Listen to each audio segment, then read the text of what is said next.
Chair recognizes Representative Chandler for an invite resolution. Representative Chandler.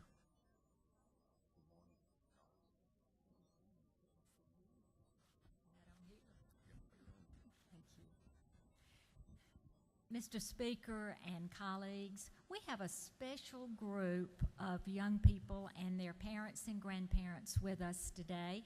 They're from the Scholars Guild in Loganville. And if you all would stand, we'd like to welcome you.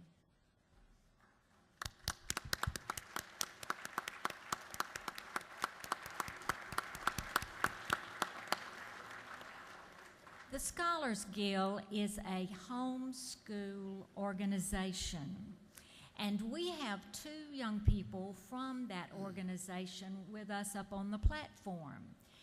These young people represented Georgia last summer in the National History Day competition, which is, it involves over 500,000 young people from public school, private school, and homeschools all over the United States. Nathan won first place in the Georgia competition in the documentary category. And I was just fascinated to hear about his documentary. It tells the story of a man, an African-American man, named Vivian, and I've already forgotten his last name. What was that? Thomas, Vivian Thomas. And Mr. Thomas helped pioneer pediatric open heart surgery. And the amazing thing about that was that he did not have formal medical training. He did a lot to reduce the barriers for regarding education and medicine for African Americans.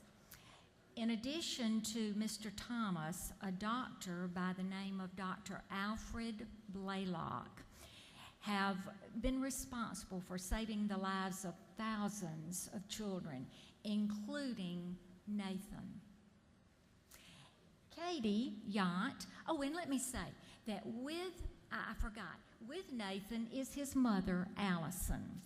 And I asked for Representative Kendrick to join us up on the platform because Allison and her family recently moved to Representative Kendrick's district. Along with Allison and Nathan, in the balcony is their father and husband, and also their grandparents, and we're glad to have them with us. Katie Yount represented Georgia in the performance aspect of the National History Day competition. And Katie is joined by her mother, Becky Yount. Her father and grandmother are also in the balcony.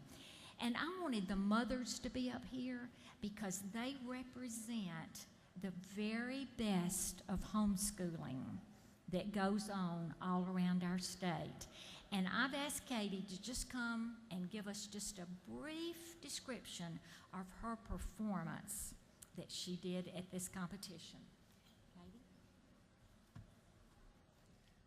Hi, thank you so much for allowing me to come. This is a huge honor. I'll brief up my performance for you. It's on the story of Ruby Bridges and her teacher, Barbara Henry.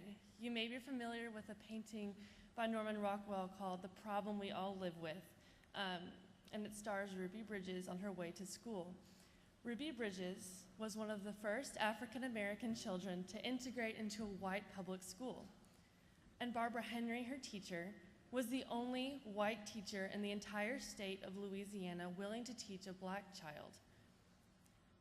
The first week of school, over 500 children, in order to boycott the school system, dropped out because of the idea of a black child in their school. This left Barbara and her student Ruby alone for the entire year. And it was just a sweet story, and I've been interested in this story for as long as I can remember. I just think it's so sweet because if Barbara had not humbled herself to teach Ruby, integration would have become much slower because Ruby was one of the first to integrate. And if she had not agreed, then it would have eventually happened, but it would have been much slower. And the lesson that we learn from this is that you cannot judge a person by the color of their skin, but by the content of their heart. Ruby said that she could walk through the white mobs every day on her way to school and on her way home because she knew that there was a friendly white face waiting for her inside. And now we all benefit from that because Ruby is a very well-spoken civil rights activist because of it. And she said, if it weren't for the courage of my teacher, I would not be where I am today. Again, thank you so much for allowing me to be here. This is a huge honor.